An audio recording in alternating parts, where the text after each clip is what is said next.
Alright, hey, what's up guys? Marcus Birdie, aka Birdimus here, and this is the ultimate Canon G7X review for vloggers. Now I say vloggers because, you know, I've been vlogging for like 8 years, and every time I, research a camera, try and get the camera, I want to make sure it does exactly what I want it to do. Now, the G7X is a pretty solid camera. I'm shooting on it right now as we speak, and what I want you to know immediately is how to make the most out of it without getting frustrated. So I'm going to go through this quickly. I'm going to try and hit each point in only 1 minute. So the first thing is focus. All you have to do to keep in constant focus is use a mode called autofocus lock, AFL. I've assigned it to my ring button, but basically what it does is it locks the distance between the lens and your face so that the camera isn't constantly trying to focus on the environment around you. This is very useful for shots where you get up and you're walking and talking and you want to stay in focus, and you don't want the camera to be soft all the time. So you see I'm talking this entire time and I'm not out of focus and I'm sitting down again. It's called AF lock. Go into your settings, set your ring button to AFL, and just press that before you record and you'll always be in focus. Alright, so once you understand that mode, you pretty much will not have any issue staying in focus for this kind of shot.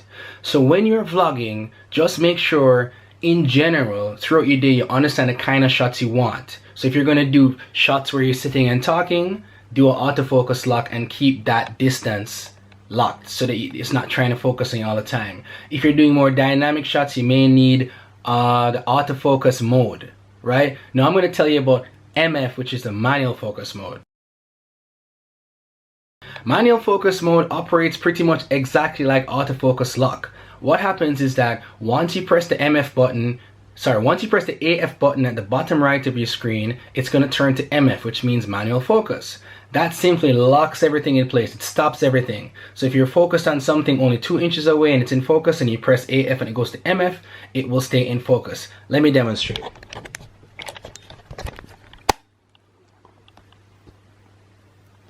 Alright, I'm in autofocus mode.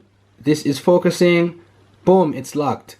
Now I press MF, and if I move out, it's going to be very blurry and it's not going to try and change because it's locked to these settings. The only difference between manual focus and autofocus is that I can literally change the settings live while I'm focused. That's it.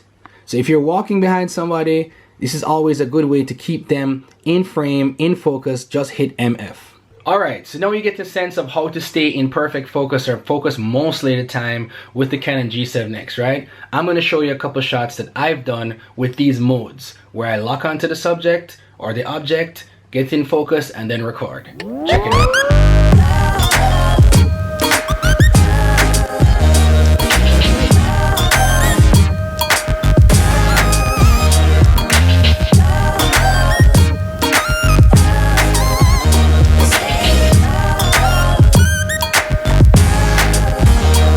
Alright, so the next thing vloggers are majorly concerned about is low light. Now here's one thing you have to watch out for with the G7X right away. If you put the camera in auto mode and shoot video at night, it's gonna paint your face and make it look airbrushed. You're gonna look like a clay monster from the 1990s. Now this almost made me return the camera. I don't know why it does this. Maybe the software is like overcompensating, but it just smooths out your face and actually the whole environment becomes like airbrushed. This is not good for editing. It doesn't look realistic and it doesn't fit my standard of vlogging. And cheap cameras I've used, like, cheap cameras I've used like this, the Canon ELPH110HS, which cost me 60 bucks. Never did that. It never made me blurry or fuzzy, and I don't know why a camera like the G7X should. Now here's the thing. When you're shooting at night, you can shoot at 30 frames a second or 60 frames a second. Now here are the two options. At 30 frames a second, you need to lower your shutter speed. I think it has something to do with light or whatever, but set your camera up so that you have at least 1/30, 1/40 shutter speed and a decent ISO. Usually you don't get that painted face look. It's what I've observed and what I've learned. Or conversely, you can shoot at 60 frames a second, which keeps you crispy clear no matter what mode you shoot in. However, at 60 frames a second, your file size doubles, which means your vlog episode size will double, and I don't like that. So let me show you an example of the clay monster effect as I was talking about.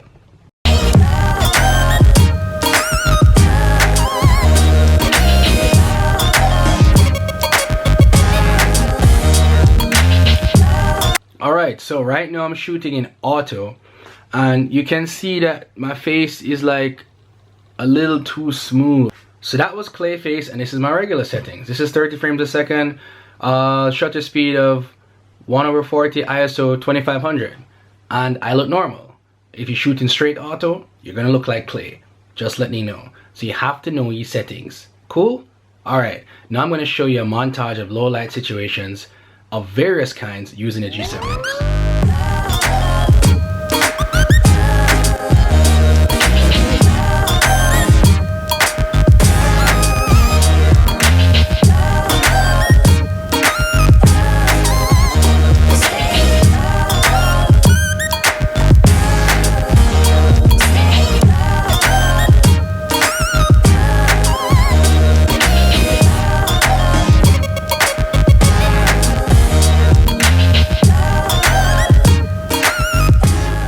Okay guys, I hope you like that montage of low light situations. I pretty much showed almost every low light situation you could be in. Some of the stuff was shot when I just got the camera, so I didn't even know as much as I do now. But basically the rule of thumb is, if you're shooting at if you're shooting at night in low light, you know, adjust your settings, like set things manually based on where you are. You don't have to adjust every single time, but just try and have some settings, you know, where, you know, at least you know what things are gonna look like, so you don't get that painted over look, right? The second thing is, if you absolutely must, shoot at 60 frames a second. Just switch the mode and shoot at 60 frames a second, because it tends to look clearer and sharper at night. I don't like shooting all the time at night with 60 frames a second, because it takes up way too much memory. You know what I'm saying? But anyways, that's basically it. I think as a vlogger, you just want to stay in focus, know that low light looks good, and then know that the camera functions well. In terms of everything else, audio, picture quality, you know, there are a million reviews on that, but I never saw a review talk about what I talk about right now, which is basically how do I stay in focus and how do I really manipulate this camera to maximize the use of low light without auto. So learn a little bit about the camera, learn a little bit about the manual settings, and you should be good to go. Alright, that's it. If you have any questions, feel free to ask, leave comments below, and if you want more videos like this, please let me know. And also please subscribe and check out my videos. Alright, Birdimus out.